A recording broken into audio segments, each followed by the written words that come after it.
Hello all, it is the gothiest ghost of them all, Caspa in the flesh, and this is the Critical Plug, and this is an album review of Adeem the artist, White Trash Revelry.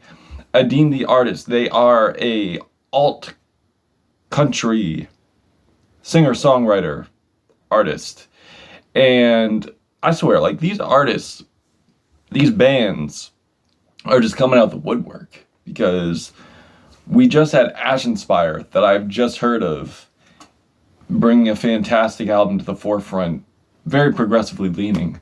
And now we have a progressively leaning country album. Yes, you heard those words together, a progressive country album. Now, not progressive as in sound, not like there's no guitar arpeggios and multifaceted song structures. No, that's not what I mean. I mean for the progressive political ideology that's put here.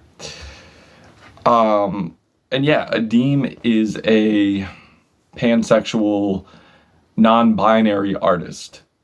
And this isn't the first time we've gotten LGBTQ plus representation inside of country. We got Orville Peck, who dropped that good album, and now we have this album right here, which really carves out the progressive thing. It's like Orville opened the door, and then Adeem just came in with a pickup truck and just drove right in,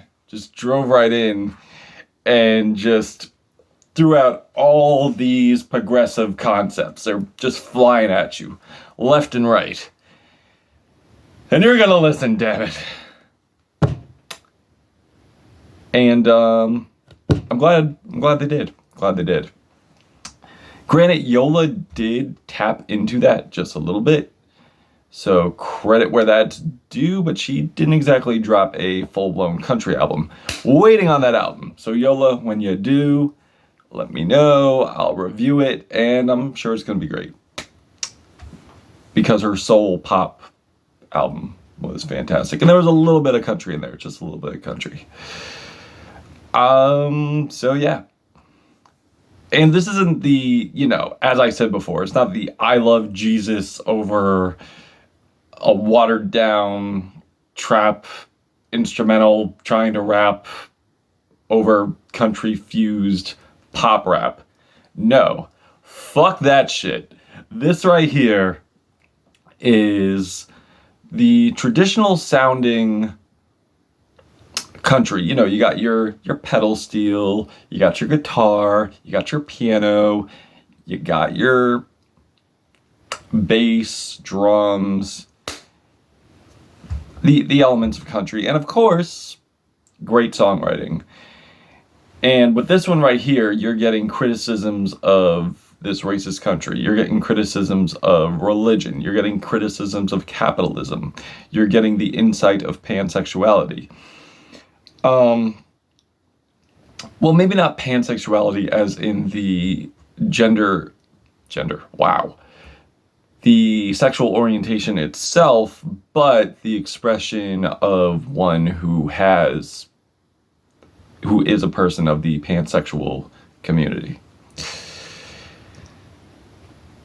And yeah, and I did find familiarity with the influences here, like Bruce Springsteen on Heritage of Arrogance, John Darnielle of the Mountain Goats, on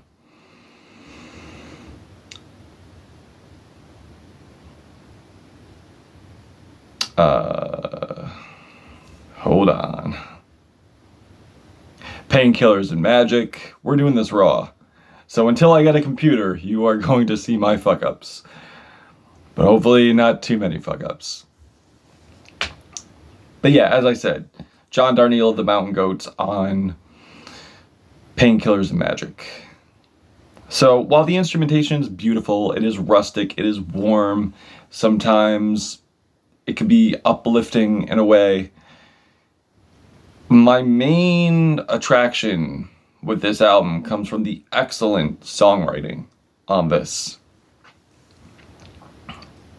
And the lyrics are so hard-hitting, especially on the heritage of Arrogance, where he says, I grew up on Thomas Flight. It was lined with rebel flags. Mom and Dad tried to teach me wrong from right, but their compasses were bad. I saw the Klan once with a child's eyes, down the street where I would play, and angry black people on the other side of the road with their clenched fist raised. Now that right there gives you an idea of where this song is going, or maybe not. Maybe there's more I need to say here. So, I mean, no. You're getting an idea of where this song is going. With the compasses were bad, with the rightful protests going on from the black community. So Adeem is sharing their criticisms of racism here and our country's unjust history of people of color. And it's up to white people to use their privilege to make a difference, to make the world a better place for everyone, but including black people and people of color and indigenous people. Because it's basically addressing the privilege and addressing systemic racism that this country has, and dismantling the racist cycle that this country has been continuing to do. So, yeah, like, excellent of Adeem to point this out. Great props to them. And hopefully we get more similar sentiments from here on out from other artists. But hopefully this doesn't continue, so that way we don't have to make songs about this.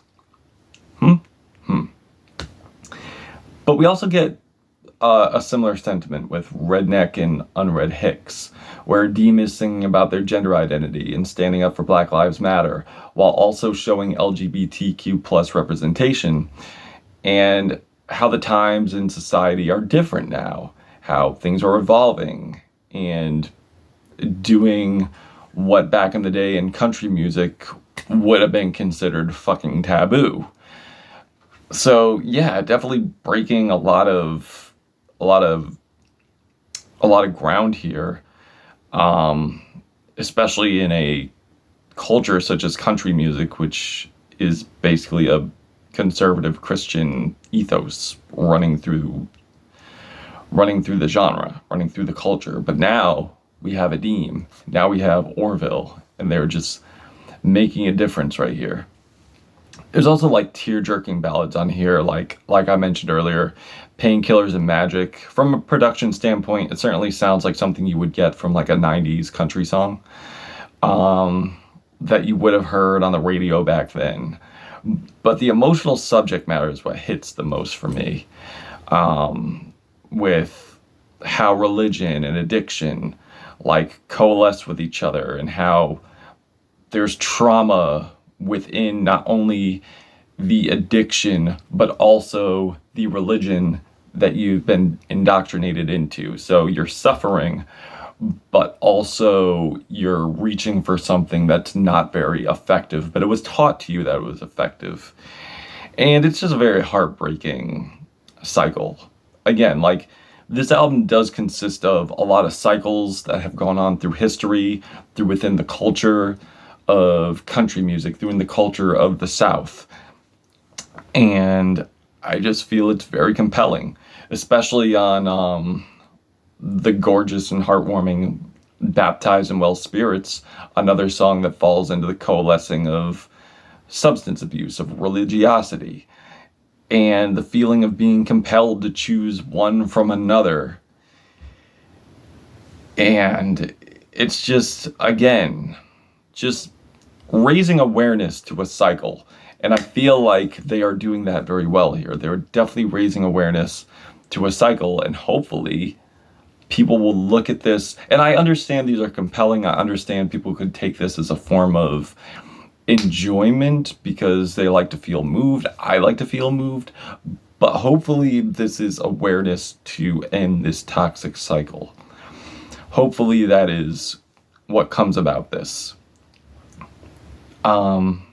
They also talk about their infatuation turned into romance with a man named Judas, on the song Judas, and wondering if they could be loved back, like have like the same love they have for him as they would want for them.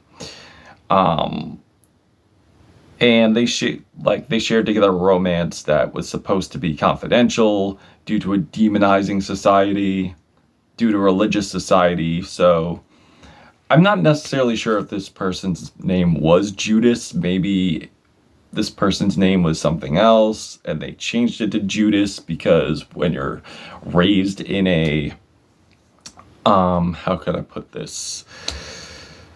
Very religious society that's bigoted towards people who are not straight, they probably looked at this as betrayal within that. So again, like beautiful symbolism here. Like Adeem, like they're excellent songwriters, like pure genius. Like I've yet to hear another country singer come up with something like this. Like this is just like groundbreaking right here. But yeah, like that makes it more emotionally painful. That definitely makes it more crushing. And there are moments on here where the instrumentation does run a little dull, like on Through the Heart or My America, where the lyrics are quite interesting because it's pretty clear they're speaking from the perspective of the conservative country traditionalist, you know, saying, oh, I don't trust the news. Oh, I don't trust mainstream media. Oh, I'm old-fashioned. Oh, things aren't the way they used to be. Like those type of sentiments. Now, Adeem kills it, but I just found the production or instrumentation to be a little run-of-the-mill, at least for my taste. And there are some times where the lyrics can be a bit odd, but Adeem will be able to pull through a nice tune, like on Run This Town, how things they say kind of contradict each other just a little bit, like the point they're trying to make, where making friends with the sheriff, brunch with fascists, but fasting with activists. Now, the intentions are pure, and they're trying to change the social landscape, but there is contradiction there, but it's still a banger, nonetheless. Books and Records is another heartbreaking track for me. Basically talking about the reality of the very underpaid working class and how they're living paycheck to paycheck, working 2 jobs, being fatigued, and having to make meals stretch till they get like their next paycheck. And they're miserable and they need to survive. And the only thing that really would help with their survival is selling things that mean the most to them in life, like their prized possessions, such as their books, their records, and hopefully having this strong sense of optimism that they'll get them back one day. And I hope they do, because that is pretty fucked. But yeah, overall fantastic record. I feel like this is definitely, it definitely goes toe to toe with Chris Stapleton's Starting Over album. I will definitely say that. Fantastic. I would give this a 4 black hearts out of 5. And yeah, please check this album out if you haven't already. It's fantastic. And I don't really have too many other good things to say about it until it makes my year-end list. And it's gonna make my year-end list for sure. So stay tuned for that. Adeem the artist, Casper the Gothic Ghost. Till we meet again.